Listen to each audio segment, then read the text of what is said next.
नमस्कार, मैं हूं आपके साथ शिखा चौहान और आप देख रहे हैं इस वक्त पीआरबी। जहां वक्फ बिल को लेकर घमासान थमने का नाम नहीं ले रहा है। एक के बाद एक नई याचिकाएं, नई दलीलें, इन सब मसलों के चलते लगातार खबर सामने निकल कर आ रही है कि सुप्रीम कोर्ट पर केंद्र के द्वारा हर संभव प्रयास किया जा रहा है, हर संभव दबाव बनाने की पूरी कोशिश की जा रही है। और इन्हीं खबरों के बीच जो है एक और बड़ी खबर, राष्ट्रपति मुर्मू के द्वारा मौजूदा सीजीआई गवई को रात्रि भोज में आमंत्रण दिया गया है। जी हां, डिनर पर सीजीआई गवई को बुलाया गया है राष्ट्रपति मुर्मू के द्वारा। आप भी स्क्रीन पर तस्वीरें देख पा रहे होंगे डिनर की, जो डिनर में जो है सीजीआई गवई को बुलाया गया है राष्ट्रपति के द्वारा। तो वहीं आपको बता दें कि जहां एक तरफ लंबे समय से वक्फ बिल पर अंतरिम आदेश नहीं आया है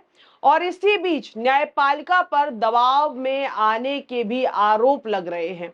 और यह आरोप कोई आम व्यक्ति नहीं, बल्कि आपको बता दें कि यह आरोप एक राज्य के मुख्यमंत्री तो दूसरे जो है सुप्रीम कोर्ट के ही पूर्व न्यायाधीशों के द्वारा लगाए जा रहे हैं। बता दें कि जब मुसलमानों को एक बड़ा मुद्दा सुप्रीम कोर्ट के अंदर मौजूद है और उस बीच घटे कुछ घटनाक्रम फैसले की निष्पक्षता पर कड़े सवाल उठाता है। सबसे पहले आपको दो जस्टिसों के वो बयान सुनवाते हैं जो आपको शायद परेशान करने वाले हैं।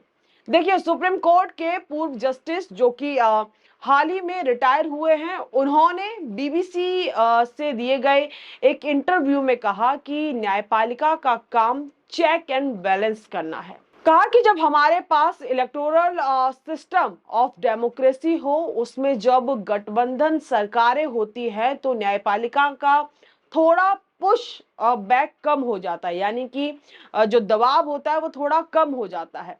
आगे उन्होंने कहा कि जब कोई ज्यादा बहुमत से आता है तो उन्हें लगता है कि हमें पब्लिक मैंडेट यानी कि जनता का समर्थन है, तो वो परसीव करते हैं कि न्यायपालिका हमारे काम में दखल क्यों दे रही है, न्यायपालिका जो हमारे काम में दखल ना दे। तो थोड़ा न्यायपालिका की तरफ पुशबैक ज्यादा हो जाता है। ये थोड़ा तो खींचतान जो है रही है और हमेशा रहेगी। कुल मिलाकर आपको बता दें कि बीबीसी के साथ इंटरव्यू में जस्टिस संजय किशन ने कहा कि बहुमत की सरकार है तो न्यायपालिका पर दबाव बढ़ता है, यानी कि अगर कोई सरकार पूर्ण बहुमत से है, बहुमत के साथ सत्ता में है, जो भी सरकार सत्ता में है उसका दबाव न्यायपालिका पर बढ़ता है, उसका प्रभाव न्यायपालिका पर पड़ता है। सीधे साफ शब्दों में आपको बता दूं कि उनके कहने का ये मतलब था और बीबीसी से जो है इंटरव्यू के दौरान में उन्होंने ये खुलकर बात सामने रखी। वहीं दूसरे जस्टिस जो कि पिछले हफ्ते ही सुप्रीम कोर्ट से रिटायर हुए हैं, उन्होंने जो है रिटायरमेंट ली है। जी हाँ, जस्टिस ओका, उन्होंने अपनी विदाई के लिए आयोजित कार्यक्रम में कहा कि सुप्रीम कोर्ट की तुलना में हाई कोर्ट, देखिए सुनिए इस बयान को, ये नोट करने वाला है, ये आपको भी कहीं ना कहीं हिट करेगा। उन्होंने कहा कि सुप्रीम कोर्ट की तुलना में हाई कोर्ट अधिक जो है लोकतांत्रिक तरीके से काम करता है, क्योंकि वहां 5 न्यायाधीशों की एक प्रशासनिक समिति होती है। प्रशासनिक समिति द्वारा प्रमुख निर्णय लिए जाते हैं। पिछले कुछ वर्षों में मैंने पाया है कि शीर्ष अदालत प्रधान न्यायाधीश केंद्रित जो है न्यायालय है और मुझे लगता है कि हमें इसमें बदलाव की बहुत जरूरत है। कुल मिलाकर आपको बता दें कि दोनों जजों, जिसमें जस्टिस संजय किशन ने कहा कि बहुमत की जो सरकार होती है, बहुमत की सरकार होने पर न्यायपालिका पर दबाव पड़ता है, तो दूसरा जस्टिस ओका ने कहा कि कोर्ट जो है, जो हाई कोर्ट है, वो सुप्रीम कोर्ट के मुकाबले ज्यादा लोकतांत्रिक है। साथ ही साथ उन्होंने कहा कि सुप्रीम कोर्ट जो है कहीं ना कहीं सीजीआई केंद्रित है, क्योंकि जो सारे काम होते हैं सीजीआई को लेकर होते हैं, सीजीआई का बड़ा दबाव रहता है, सीजीआई का इंटरफेरेंस रहता है और सीजीआई केंद्रित है। और हाई कोर्ट में जो फैसले हैं, जो काम है, वो ज्यादा लोकतांत्रिक तरीके से किया जाता है। देखिए, एक बड़ी बात जो है जस्टिस ओका के द्वारा कही गई, ये कोई छोटा मोटा स्टेटमेंट नहीं, एक बड़ी बात सुप्रीम कोर्ट को लेकर उन्होंने कही और ये बड़ा खुलासा भी कह सकते हैं कि उनके द्वारा किया गया। तो ये तो हो गई जजों की बात। अब आपको बताते हैं वो मामला जिसमें तमिलनाडु के मुख्यमंत्री एम के स्टालिन ने 8 गैर भाजपा राज्यों के मुख्यमंत्री को पत्र लिखा। इस पत्र में उन्होंने क्या लिखा और पत्र की मांग क्या थी? तो देखिए, बीजेपी की सुप्रीम कोर्ट के ऊपर दबाव बनाने की इस पत्र में उन्होंने बात कही। एमके स्टालिन का कहना है कि बीजेपी सुप्रीम कोर्ट पर दबाव बनाकर कहीं ना कहीं सुप्रीम कोर्ट के ऐतिहासिक जो फैसला लिया गया है उसको पूरी तरीके से जो है पलटने का प्रयास कर रही है, जिसके चलते तमिलनाडु के मुख्यमंत्री एमके स्टालिन ने 18 मई को गैर भाजपा शासित 8 राज्यों के मुख्यमंत्री को पत्र लिखा। यानी कि जिन राज्यों में भाजपा की सरकार नहीं है उन राज्यों के मुखिया को एमके स्टालिन द्वारा पत्र भेजा गया। इनमें कौन कौन से राज्य हैं देखिए जरा। पश्चिम बंगाल की ममता बनर्जी को पत्र लिखा गया, कर्नाटक के सिद्धारमैया को और हिमाचल प्रदेश के सुखविंदर सिंह सुक्खू को। तेलंगाना की बात करें तो रेवंत रेड्डी, केरला के पिनारी विजयन, झारखंड के हेमंत सोरेन, पंजाब के भगवंत मान, जम्मू कश्मीर के उमर अब्दुल्ला जो है इस लिस्ट में शामिल हैं। इन 8 राज्यों के मुखिया को एमके स्टालिन द्वारा पत्र लिखा गया। स्टालिन ने यह भी आरोप लगाया कि सुप्रीम कोर्ट के फैसले को कमजोर करने के लिए भाजपा राष्ट्रपति के जरिए दखल देने की रणनीति अपना रही है। देखिए, आपने भी खबर सुनी होगी अभी बीते दिनों ही कि कैसे राष्ट्रपति के द्वारा 14 पन्नों के प्रश्न सीजीआई से पूछे गए और लंबा चौड़ा जो है फर्रा कह सकते हैं, लंबा चौड़ा चिट्ठे जो है सीजीआई को भेजे गए राष्ट्रपति के द्वारा। तो इस पे स्टालिन ने कहा कि राष्ट्रपति के जरिए कहीं ना कहीं भाजपा जो है इस पूरे के पूरे मामले में दखल अंदाजी दे रही है। उन्होंने कहा जब सुप्रीम कोर्ट पहले ही इस विषय पर स्पष्ट फैसला दे चुका है तब अनुच्छेद 143 के तहत सलाह देना न्यायिक प्रक्रिया को प्रभावित करने की कोशिश है। बता दें कि स्टालिन ने अपने पत्र में कहा कि यह मामला केवल तमिलनाडु का नहीं है बल्कि यह देश के सभी राज्यों की स्वतंत्रता और अधिकारों से जुड़ा है।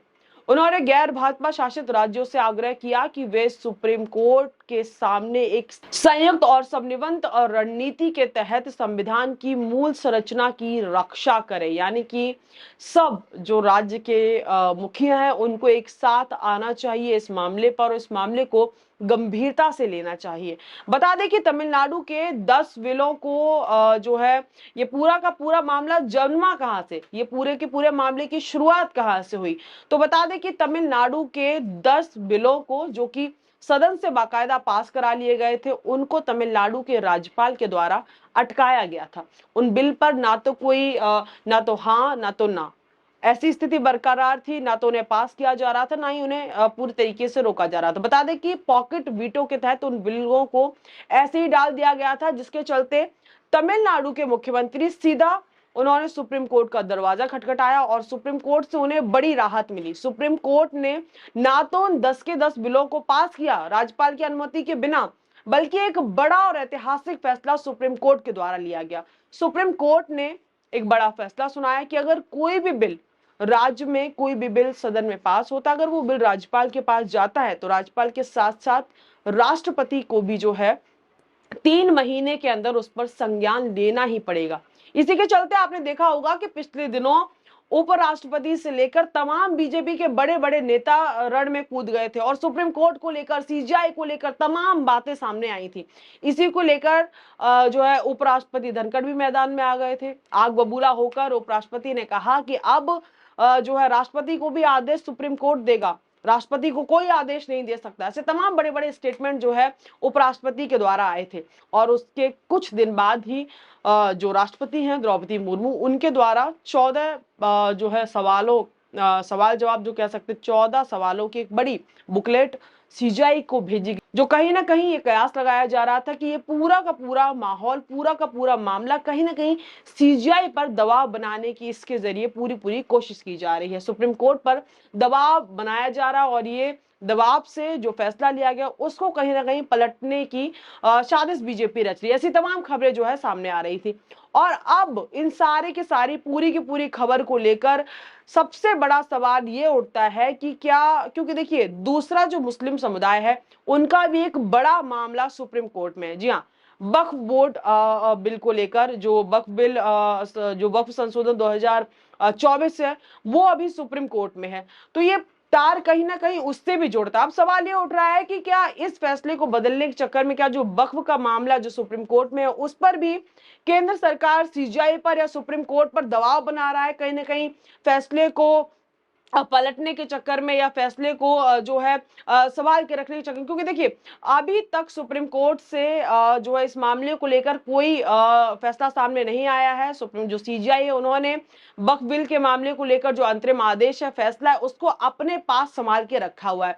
और इसी के चलते अब जो राष्ट्रपति मुर्मू हैं उनके द्वारा सीजीआई को रात्रि भोज यानी कि डिनर पर बुलाया जा रहा है। तमाम तस्वीरें जो है निकल कर सामने आ रही हैं। तो अब इस पूरे के पूरे वाकये ने जो है सुदबुदाहट तेज कर दी है, कयासबाजियों के बाजार गर्म हो रहे हैं और इस डिनर की भी एक अलग ही अलग जो है लोग इस पर अपनी प्रतिक्रियाएं दे रहे हैं। सबके मन में सवाल उठ रहे हैं कि क्या वक्फ को लेकर भी कहीं ना कहीं सरकार के द्वारा, केंद्र के द्वारा दबाव बनाने की कोशिश की जा रही है और वक्फ को लेकर अब क्या मामला सामने निकल कर आता है, क्या कुछ नई अपडेट निकल कर आती है, वो देखना काफी दिलचस्प होगा। हालांकि आपको बता दें सीजीआई पहले ही क्लियर कर चुके हैं कि वो किसी भी दबाव में नहीं आने वाले, कोई भी सरकारी पद नहीं लेने वाले, किसी भी सदन में नहीं जाने वाले। लेकिन मामला यहां अटका है कि अभी भी फैसला उनके पास है और अभी भी फैसला जो है सामने जो है नहीं आया। कब वो फैसला आएगा, कब जो है सीजीआई बताएंगे वक्त को लेकर कि क्या आदेश जो है, किन किन फैसलों पर अंतरिम रोक लगी है, क्या कुछ चीजें हैं वो सामने अभी तक निकल कर नहीं है। तस्वीर जो है अभी भी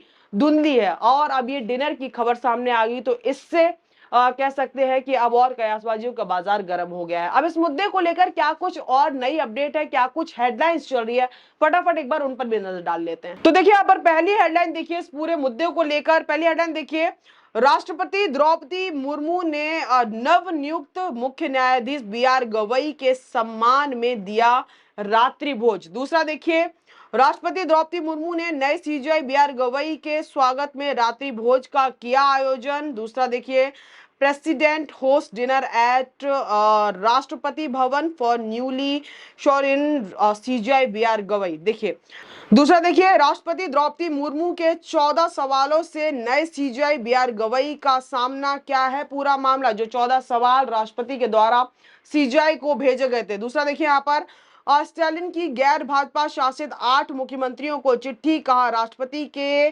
सुप्रीम कोर्ट से पूछे संदर्भों का विरोध करें। मुर्मू ने 14 सवाल पूछे थे, आपको बता दें।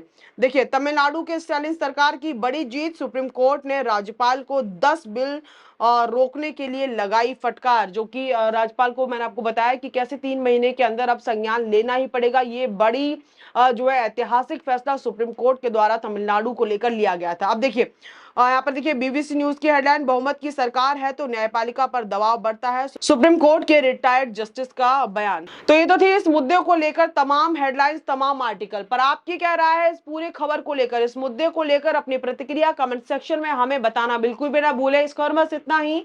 ऐसी तमाम खबरों के लिए जुड़े रहिए हमारे साथ और देखते रहिए पीआरबी। तब तक के लिए मुझे दी इजाजत। बहुत बहुत धन्यवाद।